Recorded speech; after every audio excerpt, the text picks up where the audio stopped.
Yeah, As it but does. I'm completely blameless. I'm not planning my it. God. If enthusiasm wanes, it does. It's not something I think about. I premeditate.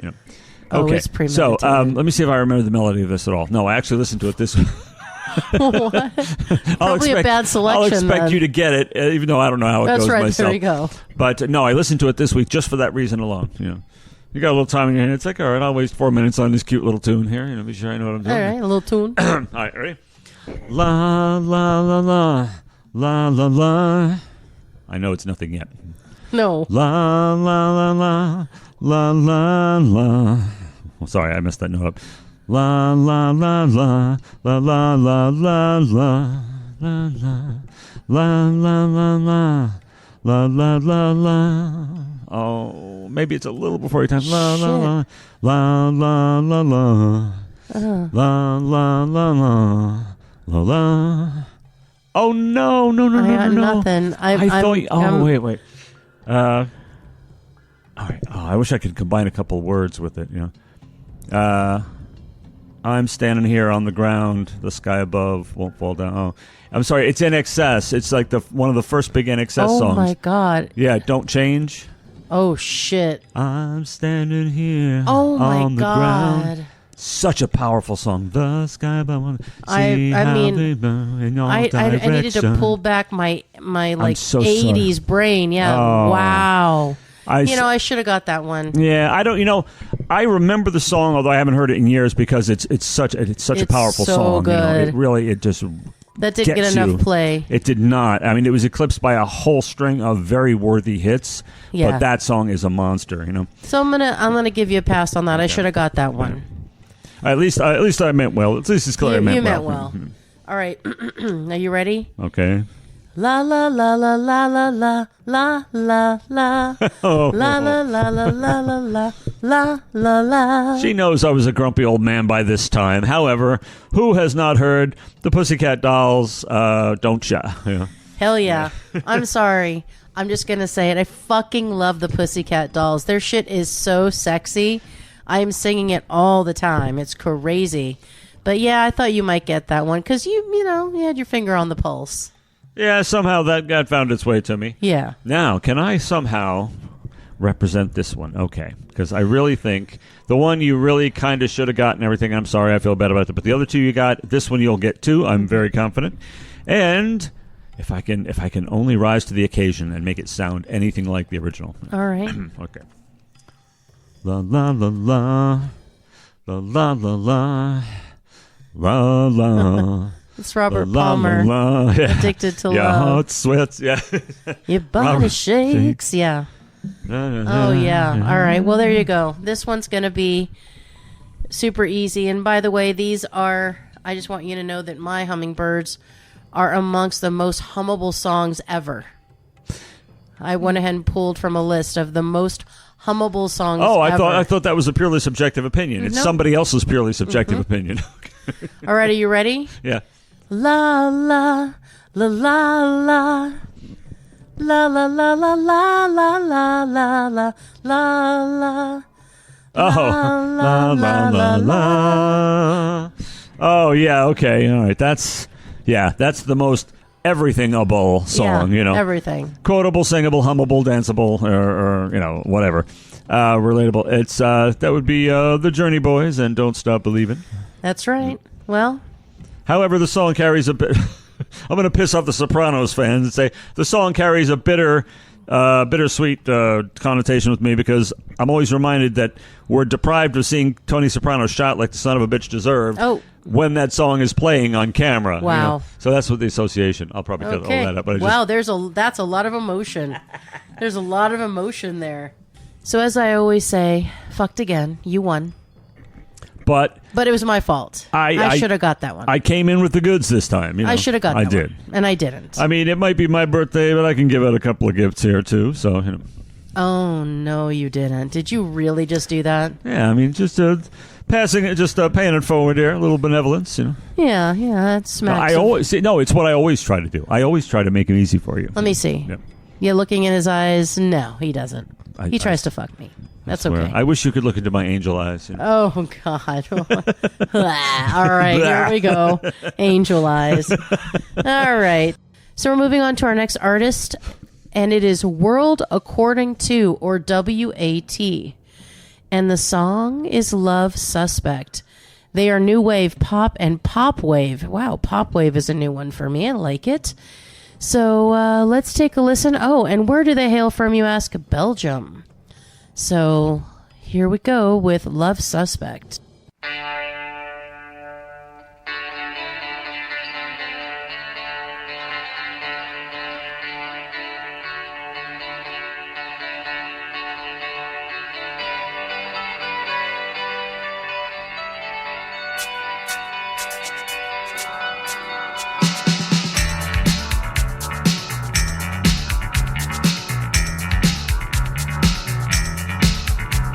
Hey, look at me.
Okay, so that was Love Suspect by Watt, or World According To.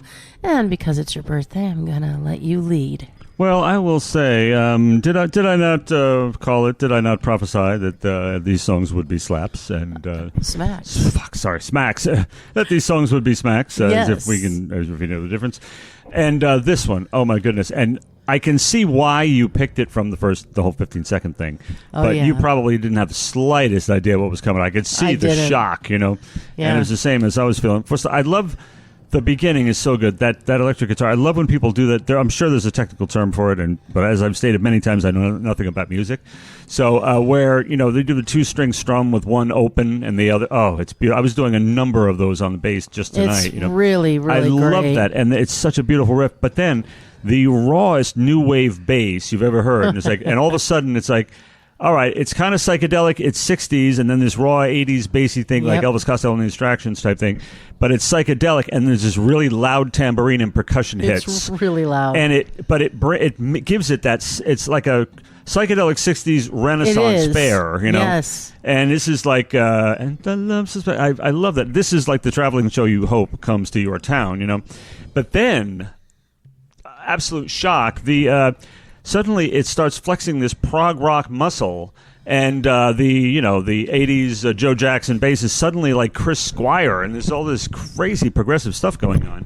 And every time it brings in a different element, it's like the fair gets bigger, the circus gets bigger, but it doesn't change the focus. Even though it's proggy, it's still Sure, but there's the 60s, the psychedelic Renaissance fair. It's a trip, and I loved every second of it. Well, I think you're also talking about like the texture, like the claps, and there are these subtle harmonies, right? The synths come in, the guitars, all of this. And I really like the tambourine-led guitar solo. It's very memorable. I mean, the tambourine plays center stage, honestly, or takes center stage and plays center stage this entire song. And it does give it that vibe. It really does. I liked it. I thought the vocals were kind of, really interesting. A little shoegazy in a way to me, a little punky almost, but I really, really liked it. I definitely did not know it was coming, and that's got to be the fun part for you, where you're like, okay, I didn't know where it went. I thought, okay, this is a promising beginning, and I hope it's not a gooch, and it wasn't. Gooch is our term for songs that I pick. It doesn't happen very often that just don't slap the way I hope, or smack, sorry. Is it slap or smack? Smack. And I always think that, too. On this side, I'm thinking like, oh, because I know she only, that's the beginning. And I'm thinking like, oh, she could not have seen that coming. And sometimes it's got to be like, oh, well, okay, can't win them all. But sometimes it's, damn, I had no idea, but it's, it's an instinct thing. But sometimes the 15 seconds is good and you get a gooch. Yeah, you do. But no, that one was one of the greats, though. And by the way, when we get a gooch, you don't know it's a gooch. You just never hear it. You just never hear it, yeah. On the show. It's like, hey, how about that gooch? Yeah, we're never going to disparage artists on this show. No, we know everyone's not. trying to do what they do, and sometimes it's we get a gooch, and it's subjective, right? We like what we like, so it is subjective, and there are artists who one or both of us doesn't really understand the appeal of, and they're bigger than both of us put together. Absolutely, they're one of the biggest acts ever. We're like, what? Yeah. So yeah, absolutely. So anyway, this was very, very well done. A smack done. and no gooch. Definitely, absolutely. So if you want to hear more from World According To, go to Bandcamp and put in World According To. Well, I'm going to do the thing I do, and it's your birthday. I'm going to turn it over to you for your feature.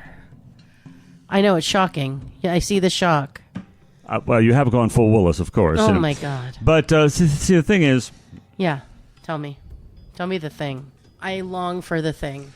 It does sound kind of counterintuitive. I mean, I thought the birthday was a time where you kind of do what you want. But here I am on my birthday doing toil and drudgery. And you selected this particular feature. I mean, I'm just saying. No full Willis, okay. Back in the day, do you remember? I used to select them. Oh, yeah, I would almost assign them. I think that was too much tyranny. But you know why I did that? What? Was to make sure that we had a rotation of all the features, so we weren't doing the same ones. That's again true. and again, and then now we obviously are paying attention to that, and we don't do the same ones again and again. We try, and we're not doing the same ones tonight, as far as I know. No, you've already done them. Okay, well. And the feature of the hour that we have selected is Owl, Do It Better Than Emu. And for this feature, as you know... I still love that you say them all. Yeah, that's not even close to the worst, Now, I think To Knock It Till You Crow is pretty close. And what's that one? That one was really fun. There's one that's got 3 in it, and I'm like, boy, you're really standing on your... break still. I think a preen break nice is and funny. clean. Yeah, nice and preen, nice and simple. And for this feature, we discuss covers of songs that either rival or are better than the original in our purely subjective views. And I'm sorry. Masterful, experienced, amazing eared views. That's true. We are kind of the elder statesmen Come here. It's Stateswoman, thank you. Yeah, statespersons. You know, Thank you. you can be goody two shoes and be elder statespersons of radio as well. Yes. All right. Now, on an earlier outing, I unwittingly stumbled upon and blurted out an interesting pair of candidates for this feature, which seemed to intrigue us both at the time. And being the lazy sod that I am, and rather than labor in my mind, to borrow a Shakespearean phrase, I figure I'd run back and scoop up that little kernel of an idea and see what happens when I plant it in the fertile soil of my brain. So it was about this time, and I realized if I put forth a modicum of effort, even a little bit, I could stand a fairly good chance of coming away from this sounding intelligent and like I know what I'm talking about. I certainly appreciate any effort. Yeah. Well, imagine my surprise. And there was some, I'm not going to lie. Imagine my surprise, though, when I learned so much about this unquestioned classic, which I'm going to tell you what it is in a minute tonight. I don't feel like it's coming. It is coming. That it is only due to the constraints of time, I assure you, that I'm having to limit it to about 30 minutes or so. Oh, fuck I'm me. kidding, of course. You know, I'd never go through the effort of timing it in advance. You know. That's true. Yeah. That's And I'm sure that sounds terrible, but my philosophy and approach to radio, which is basically run with your shoes untied, you'll eventually, inevitably trip and fall, but it'll still be good enough, and somebody's going to let it. So. Has carried me for about 10 years That now. is not my philosophy, but that's fun. I'm not sure. I have to go back and look, but it's been about 10 years, 12 years, 10 years at least. Anyway, it's been 6 for us alone. We're almost at the showversary, almost. So happy meatversary, and again. Yes. And all right, well, the And first happy song. birthday. 64.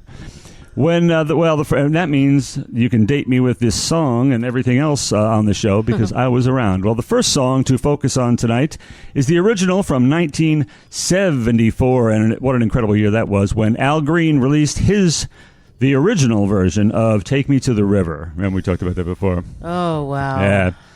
Written by Green himself and guitarist Maybon Teenie Hodges. And here's something I just learned, too. Among the many things I learned, Teenie Hodges' 2 brothers were also in Al Green's band, so it was like a family band. Leroy on the bass, very important to this song, and Charles on keys. And I'm a credit buff, and if I had ever had an Al Green album, I would have known this, but I just heard him on the radio all the time. But anyway, the Leroy's bass is one of the key differences between this and the other iconic cover we will be discussing. But first, and that, of course, would be the classic 1978 cover by the Talking Heads. 4 years in between, a whole different world. Wow. So You just opened a huge can of worms just now. Well, I mean, I'm hoping I'm treating the subject with equanimity or whatever that word is I'm looking for. I mean, that was quite a word. But remember, we brought it up before, and it was like, oh, yeah, that's a good idea. I mean, it's a good one, but it's brutal. Yeah. Well, the Al Green original kicks off with this really, really crisp drum, and once the beat's established and the bass sets the entire tone with this ascending pattern, but it also like steps down and resolves each time, so it makes the whole thing totally different. But the mood that it does set is up. It's an upbeat song. And by the time the horns kick in strong with the pre-chorus, all we can say is, whatever your bluesy little problem is, we're going to dance to it because it's just that, you know. And I love that. This is the happy, sad music where they don't feel the need to make you suffer along with them. And I also appreciate that. Now, people wouldn't start... I just want to know what you have against suffering a little bit. Yeah. Well, people wouldn't start to love to be depressed until the 90s a lot. And so, but I think even the sad songs of that day are not that Lord. dismal. Yeah. But now this here is classic rhythm and blues, and I think it's very fair to say gospel as well, obviously. Oh. The song might not be fit for church due to its repeated references to a 16-year-old girl, and maybe that's why Green dropped it from his repertoire when he became a pastor in 1976. Maybe it was too early, I don't know, but in terms of construction and lyrically, it's gospel super tinged. Yes. The spiritual imagery is... The toy boat is ever present. You know? Yes. The spiritual imagery is ever present, along with the toy boat. Like Noah's Ark toy boy, I don't know. You know. But references to wash me down, cleanse me, cleanse my soul, put my feet on the ground. And this, I swear, I never noticed it until this week. The song actually ends with a fade out, and before it's gone, Al Green's last words are, feeling good. It's like there's no mistaking about it. It might as well, he might He might as well have said, ha, It's that much of a soul thing. It was a super soul moment, and that's what Take Me to the River does. It leaves you feeling good, uplifted, and one of the defining features of this original version is that it's inspiring and hopeful. And as if recording a dedication at the beginning of it on a studio record, not even live. He records, "Hi, we're going to do a brand new song, and we're going to dedicate it to Junior Parker." That is enough right there to tell you that this is not going to be some boo-hoo song. It's going to be kind of light, and I loved it. But flash forward 4 years, and one of the New York music scene's finest, the Talking Heads, released their incredible cover. And a cover that I might add is probably more familiar to most people than the original. I mean, My Hand is Raised. Well, 1977 through 1979 it was such an amazing time. I mean, the sounds that were coming out of New York, Blondie, as mentioned earlier, this very show's theme, New Wave. This is exactly what I'm talking about. And we're seeing that with some of the acts tonight. Blondie, Patti Smith, the Talking Heads, they were so vital to that whole thing. And this really blew us away. And the song is a perfect example of the early Talking Heads sound, that urban paranoia that they illustrate really better than anybody. It starts with a simpler drum pattern than the original, but it's echo-treated, so it's not clean. And whereas Leroy's bass walked up and down and kind of resolved and lent the song like an overall sense of well-being almost. It seemed like healthy, it was breathing in.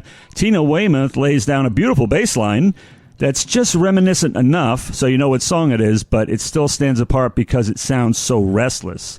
And Leroy's bass breathed in and out, and it was like, yeah. But Tina Weymouth just kind of keeps puffing like Sisyphus, pushing that rock up the hill again and again. It is a very tense arrangement. It is. And what I learned was very interesting, too. So the song's already slinking uneasily along, and in comes the iciest keyboard you ever heard, and followed not long after by this raw and aloof guitar that doesn't seem to want anything to do with the rest of the instruments. It's so Talking Heads, The dramatic differences, then they only continue because nobody really does manic tension on the vocal quite like David Byrne, He's so good at that. And I was very interested to learn about this iconic version that David Byrne didn't think they should release a cover. That the man responsible for the complete reinvention of this classic song into what the Talking Heads made it was none other than More Songs About Buildings and Foods producer, a man we all know, Brian Eno. So he's the one who said, let's make it all like dark and stuff. And it's like, and as I was saying earlier, they have that edgy, twitchy sound on songs like Psycho Killer and Life During Wartime. I mean, they're just incredible. But I would also think that some people would call them quirky and different and not easily accessible for some. Yeah, exactly. There is the, like you said, the quirky. There are new wave vocalists that kind of incorporate that hiccup thing, that edgy thing that Fred Schneider, B-52s, but also he would actually be a little bit later, but also like all the way back to Buddy Holly and John Lennon and them. But no, it is true. And is the original more accessible? That's what I'm getting to. So the original soulful and lyrical vocal of Al Green has given way here to something that's like near desperation almost. And the narrator doesn't sound like he's taking the loss of his money and his cigarettes anywhere near as well as the first guy in the first song, who really seems to have his shit together. And despite the fact that he sounds like he's much more in need of the cleansing of his head and his soul, the Talking Heads version makes no mention of any of that, or feeling good, and doesn't even fade out with a happy parting shot. Rather, it comes to a very decided end after a long vamp of la-las and nothing more, And now, in no way is that to suggest that the song is a downer. I'm not saying that at all. It's anything but. In fact, it's a different kind of upper. The Al Green original swings, and the Talking Heads cover skulks, but they both absolutely rock as far as I'm concerned. So, since I'm on the block here, better? On account of being the original and the fact that I'm a sucker for a happy ending, the arrangement is absolutely insane. I would give a slight photo finish to Al Green. Slight? Yeah, I mean it's definitely Green's, but I know how you are about these things. But I'm crazy about both. Another interesting thing I learned about this classic song is that around this time there were numerous covers out.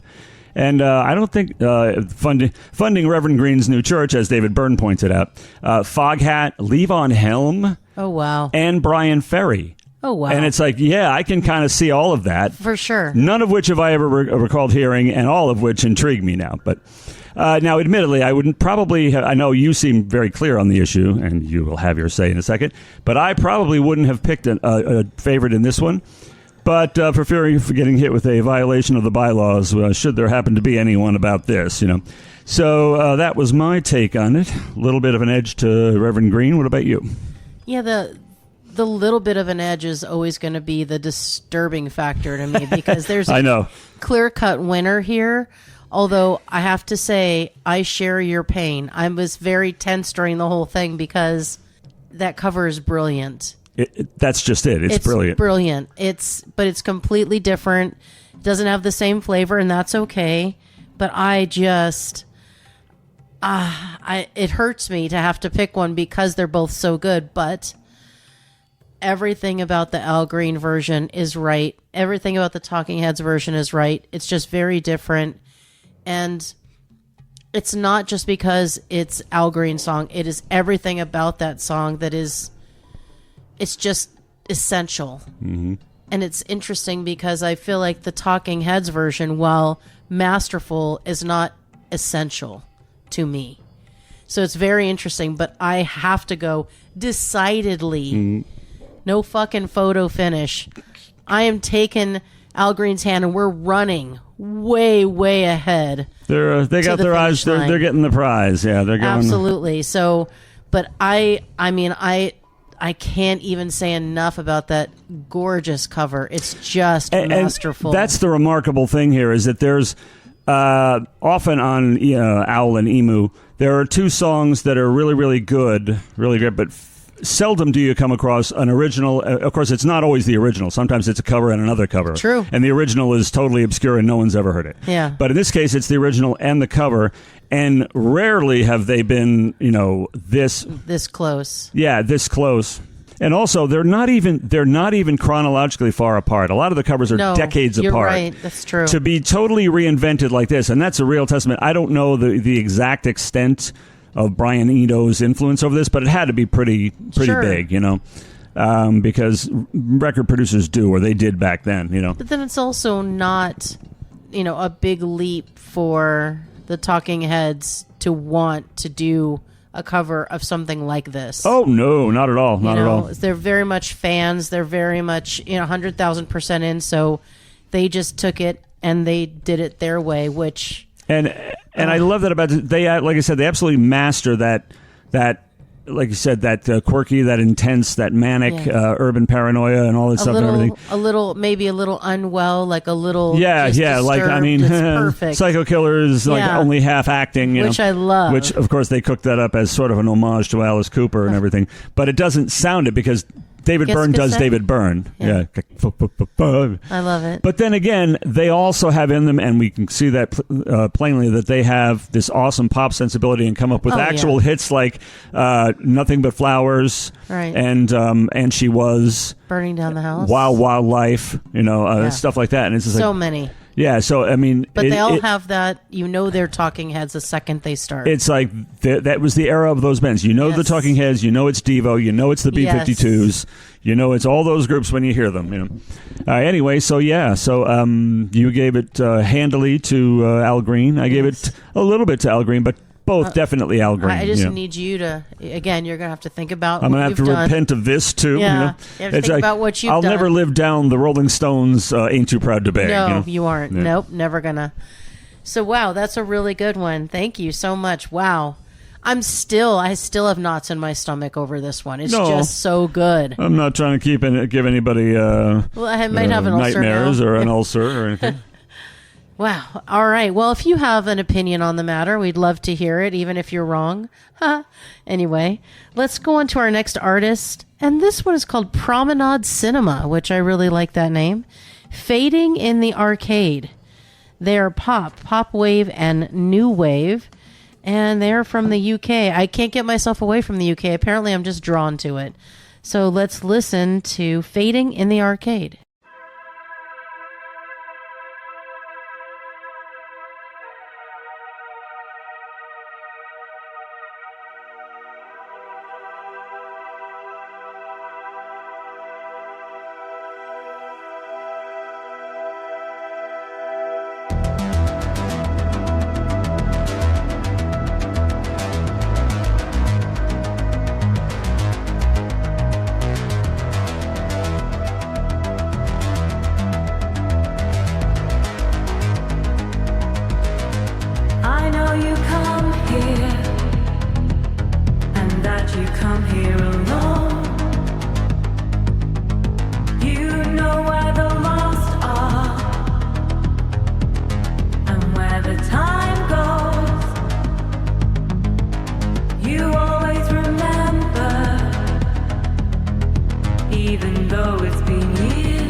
filled up with tears. That fading in the arcade, dancing in the hallways tonight. Dancing in the hallways. That dancing in the arcade, fading in the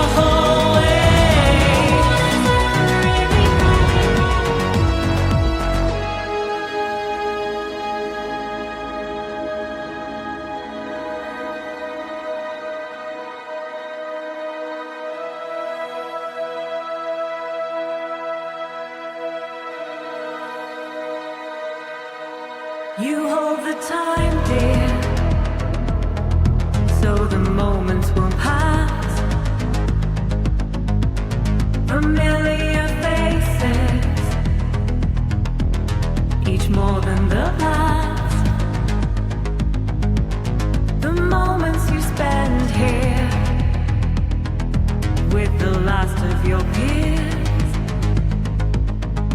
Wine bottles are empty as they wash down your fears. That fading in the arcade, dancing in the hallways tonight. In the hallways. That dancing in the arcade, fading in the hallways. That fading in the arcade, dancing in the hallways tonight.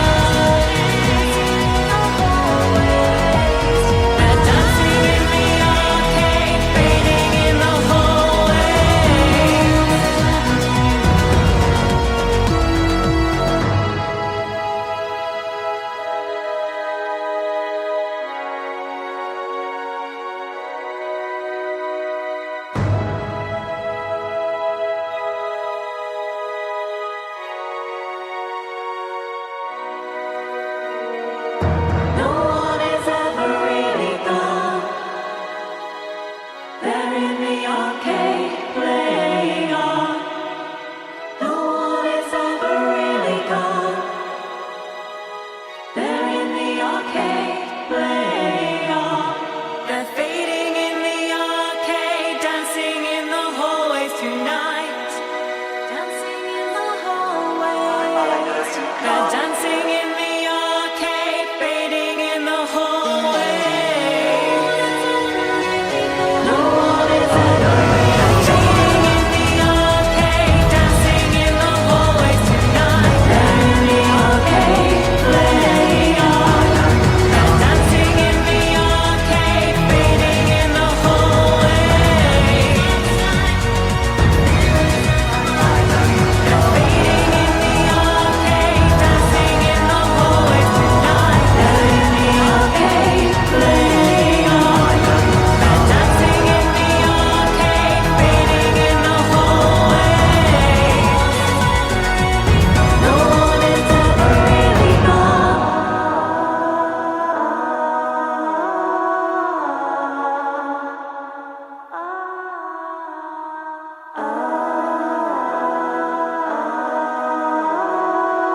They're in the arcade playing on.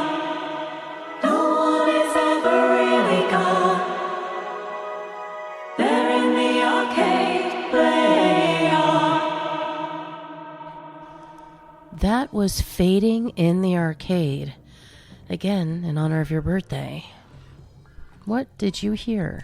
Did it smack? Oh, it absolutely did, and I really kind of expected, because you know what you're doing. It's rarely, even with the 15-second thing, Right. The gooches are few and far between. Yeah, Thank goodness. but rightly you said promenade cinema, because there's no way these people say promenade. No. Absolutely not. They say promenade. Great name, by the way. I love the band name. Me too. And it starts with this incredible, these uneasy keynotes that kind of quaver a little bit, and then over it muscles in this brutally assured bassy synth thing. It's fantastic, and it immediately it places it in a slightly different time, but it's all over the place, as we'll see. But absolutely commanding female vocal on this one. Yeah, I really, really enjoyed her vocals. You know, and there's it Very calls, stylized, though, which I also really enjoyed. Yeah, if anybody with a really broad familiarity with Blondie's canon will recognize that there are this at certain points in time could absolutely have been a Blondie song, and that's a big it's a big praise. Well, and there's even the vocal treatment sometimes and the way that she's handling the vocals. I hear a lot of homage. Absolutely, you know, it brings the best of new wave, and you know, I mean, you can hear little hints of like the stuff with like the Berlin and all the stuff we love and everything.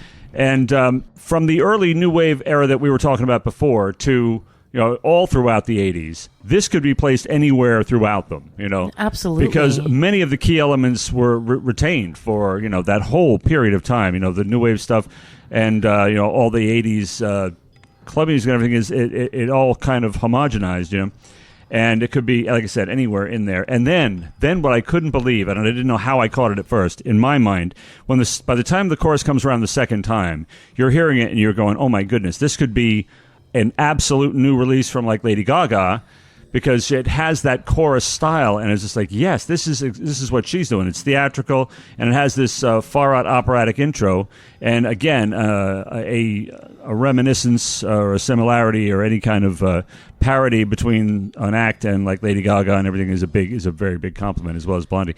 It's a fascinating, commanding, strong, beautiful song. Like I said, the vocal is brilliant. Everything about it is powerful and just smacking. It's totally smacking. Loving the synths. I really love the chorus, as you mentioned. There's that call and response that I really like. There's like you said, there's just a very strong presence, and I really like it, and it continues to drive the song. So I thought this was really, really great, and I want to hear more from them. I love the fact that they're pop wave, which we've had a couple of tonight. So apparently I'm into pop wave. I didn't even know. But if you like what you heard, feel free to follow them on Facebook at Promenade, Promenade. Wow. CINEMA official. Sorry, I lost my place in the middle. You can spell promenade, just don't say it. Just don't say it. If you spell it, it works. Absolutely. All right, and we're going to just move right along to Madeline Goldstein with a song called Other World. So this is dark and new wave / pop. So, this is not pop wave, though. Maybe we'll find that it is. Let's listen, and we'll come back and tell you about... I certainly won't split hairs over that. Other World is coming right up. Other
Otherworld by Madeline Goldstein. Well, not surprisingly, great synthesizer intros are ubiquitous tonight. Everybody Right? seems to have them, but then given the subject at hand, I mean, that's as it should be. But you are really, the percussion just punches you repeatedly. I love the knocks. during the intro. Yeah, the And- knocks. oh. It's so pow. Love it. And just with those two things, and so much atmosphere is established in the vocal, which is plaintive but really bold too. I feel like it's shoegazy. It's a little Susie and the Banshees. Yeah, It's a little, yeah. maybe a little less flashy, but But there's a definitely, there is the plaintive feel to it. It is it's strong, and it does compel you to listen. And I love how it hovers in the song, kind of in the in between. It's almost like between dimensions. I mean, it is not in your face. It's there. Right. You can hear it always, but it's, like I said, it's hovering in the between. I think that's amazing. But really fascinating element, the saxophone. oh my God. It comes in and it's like you barely. It's like a tease. It goes on. Okay, wah, we got a note. We got a couple notes, and it's semi-discordant. It reminds me so much of the experimental nature of like Bowie's Berlin trilogy. Absolutely. Well, Heroes even- and Lodger and all of them. But and, even Black Star. yeah, exactly. That's remained It's through just. that discordant saxophone thing. It just like the piano things would go crazy. And it was just, that's the sound, and it's, you see that here. And the vocal there's a wailing vocal, and the sax is meandering for some time, and you just kind of float along with them. It's like you and them, and everything is just, and it's not tiring at all, and everything gives way in the end. That to this outro. amazing percussion and bass or bass keyboard or something things. It is so, It's very it pounds. tense. Yeah, the ending is brilliant. Just the way it started. There's just so, everything is so damn good with this. It's Absolutely. I mean, the sax, as you said, are like a moody madman emerging at the perfect juncture, and then those vocals over the sax just elevated the song to like just, I don't know, unexpected and like magical heights. I don't know what to say. It's dark. It's hard edged. There's that tasteful echo that we've seen, Yeah. in several tracks tonight. But I'm really, really taken with this song and this band. So yeah. I remember we were talking about saxes the other day, and this is an interesting example because it doesn't do, when I said it was a tease, it doesn't do a solo. It just, a little bleat here, a little bleat there, a couple of lines, but there's no memorable riff or anything like all those songs we heard, and yet it plays this incredibly crucial part of the song without even contributing those things. It's like Bowie amazing. used to do, Tin Machine and all that stuff. I mean, it's just absolutely brilliant. So, yeah, I loved it. Yeah, absolutely. So more from Madeline Goldstein can be found on her Instagram at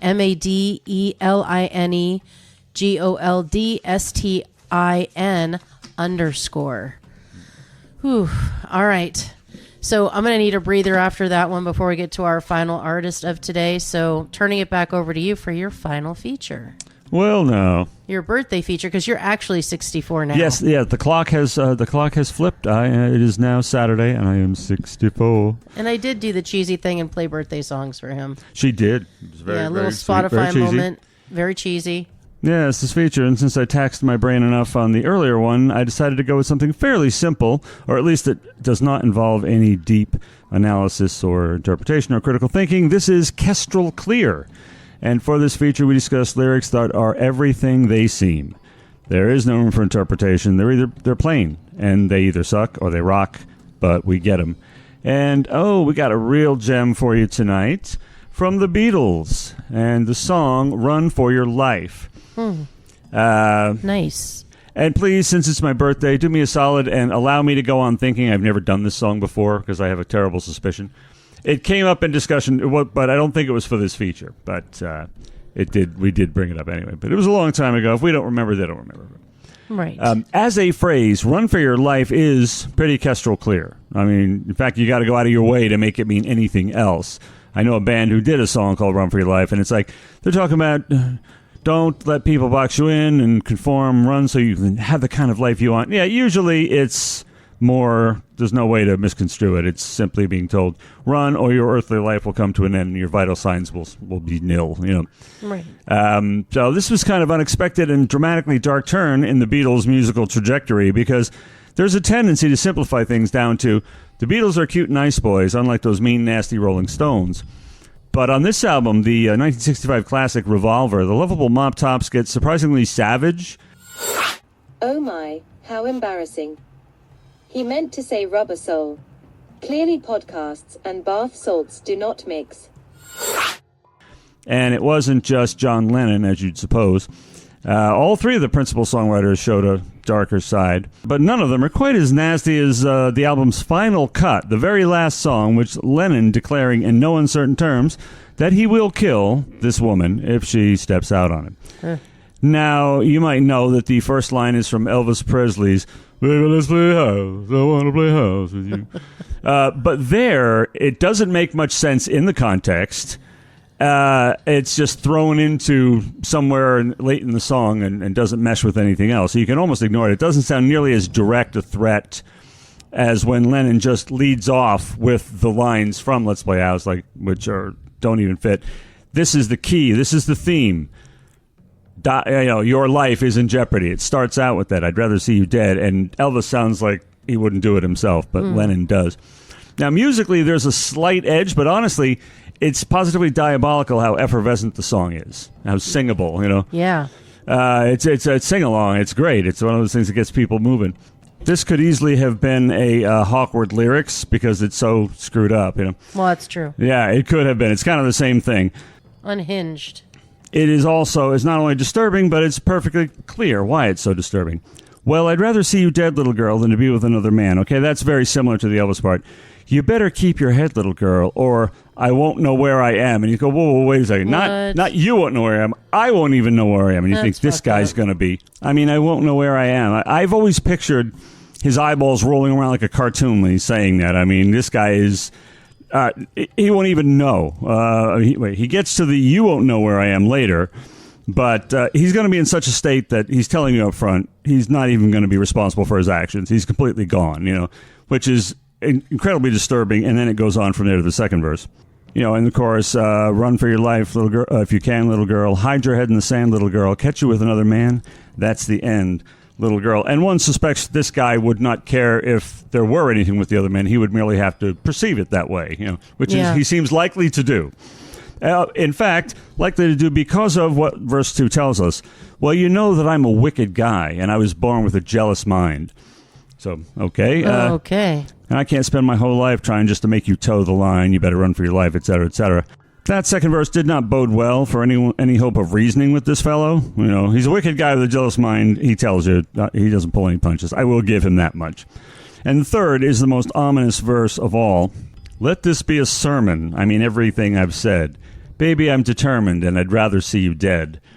And it goes on and on. And then you won't know where I am, and pretty much repeats after that. Now, how much more creepy does it get than to characterize your threat to kill someone for a perceived unfaithfulness as a sermon?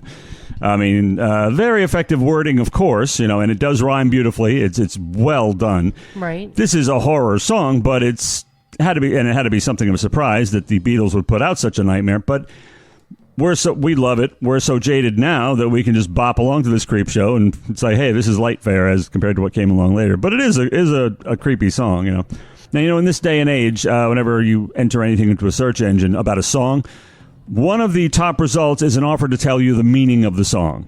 Right. Well, there's no need for that here because this Looney Tune is kestrel clear. Ooh, totally true. Ugh. I really like that feature. It's fun. I just enjoy that feature because lyrics are so crazy. Either they're, really fucked up, they're really sweet, they're really dark, they're really sad.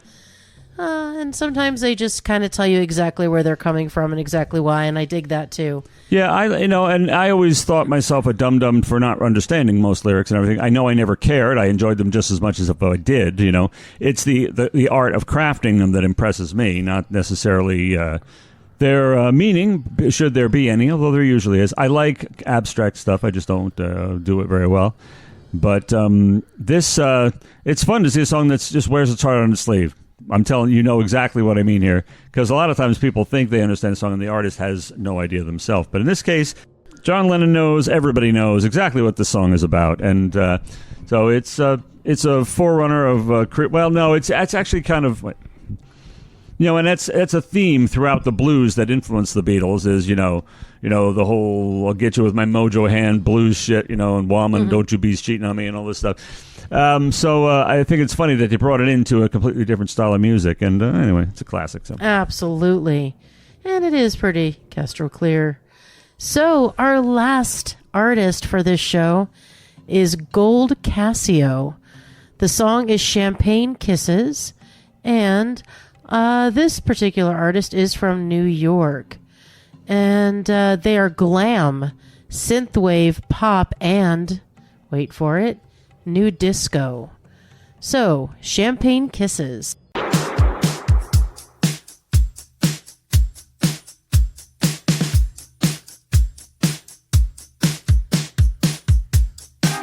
I'll let you drink from my oasis.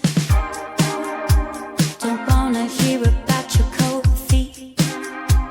I dwell above the realm of heaven, dreaming still get sweet. Don't speak too loudly, darling. I feel you wake the beast. Declare it oh so gently, lie directly in my ear. Project your image like I can't see. But then I notice you walking taller than a chapel's organ. Sex in every step. Flamingo glow, I'll cool your menthol senses. Aggression at its best. I'll take it there. Mullet over smashing records in my head. Repetitive, my needle feels broken, but I like this pace instead. I'll play it one more time, it's all I hear inside my head. I feel it, it's all because of you. You're the only reason for the breaking every beat of my heart. It's only you. You're the reason for it, every breaking every beat of my heart. Said too much, it's what I've done. Move too slow, what have I done? I lock it up, precious soul. Inside beauty, I unfold. You let it flow forth like a mace of angels. Congruence like a seam, I rip it deep. Baby, I lose my sight when I speak your name. Lust and love, you're all the same. Kiss me. I could lose you in a single second, never to be found. Legacy, I impress and embrace it. I'm on the highest cloud, awaiting there. Bullet over smashing records in my head. Repetitive, my needle feels broken, but I like this place instead. I'll play it one more time, it's all I hear inside my head. I feel it, it's all because of you. You're the only reason for the breaking every beat of my heart. It's only you. You're the reason for it, every breaking every beat of my heart. You're the reason for it, every breaking every beat of my heart. You, baby. You're the reason for it, every breaking every beat of my heart. All right, we are back after listening to Champagne Kisses by Gold Casio, which I love that name. Yeah, right? I love that name. At first I thought it said casino, and I'm like, oh, hell no. It says Casio. And you picture some kind of little sampling I keyboard so or something, do. That's exactly what I I picture. mean, I don't think a watch is in mind here. I don't no, think wait, so. actually, if it's I gold, mean, possibly. Yeah, I'd have thought about could that. be. But to us, it means like a little Casio Hell sampling yeah. keyboard. But anyway, carry on. Yeah, I mean, there's just so many great things about it. But again, it's your birthday. No. Literally, so I yield to you this evening. All right. Morning. Well, I enjoyed my personal fake out because it starts with this, dun, dun, dun, dun, dun, dun, the strong military drum, like Sunday Bloody Sunday or something. It's like and it's like, oh wow, this is going to be like real potent. This is going to be like real social, blah blah, all this stuff. And then it's this absolutely kick-ass 80s erotic pop, I mean, it's like Mary Jane Girls, Madonna, and even today Lady Gaga. This is something you could slip into nothing like going dancing in an 80s club. They could slip this in playlist anywhere, and nobody would mind a bit, and it would just fit right in because it's that damn good. I love I don't know the makeup of it, but I'm assuming it's a group, of course, and the group vocals. There's like male vocals in there. I love what they did. How they delivered the vocals are just they're real period pieces. I mean, we love that sound, and it's obviously alive and well, which we're very, very glad to hear.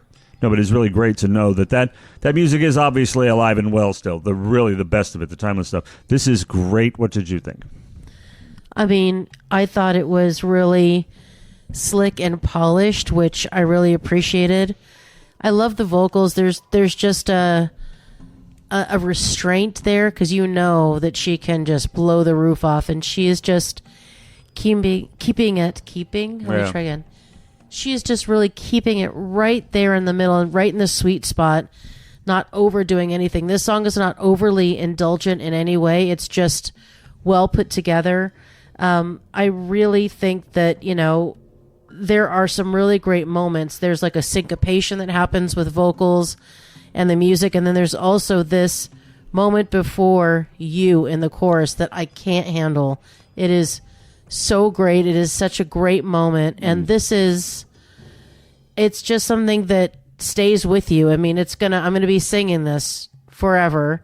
And it's a great band, great musicians, great sound.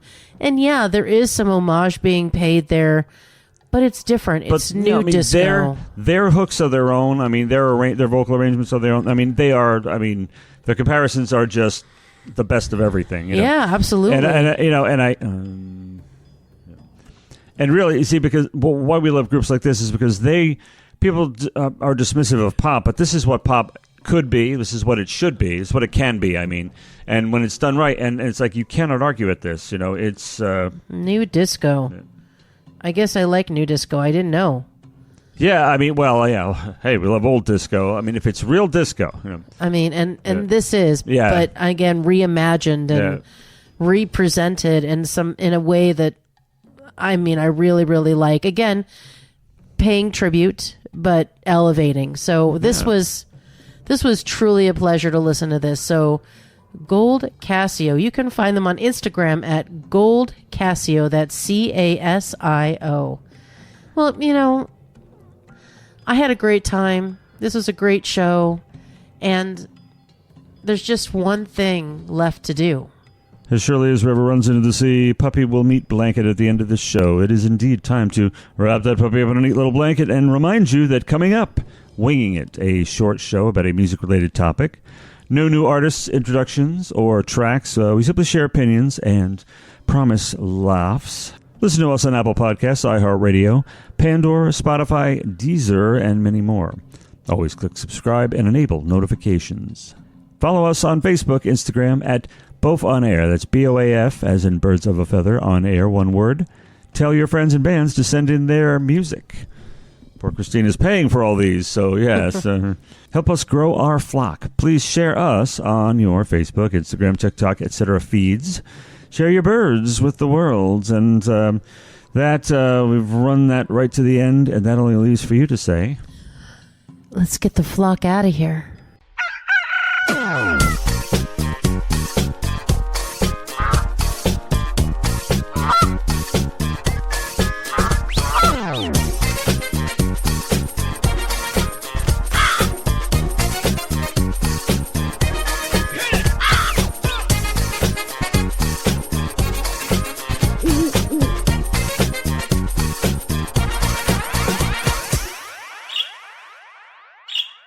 This has been Birds of a Feather on What the Flock Radio.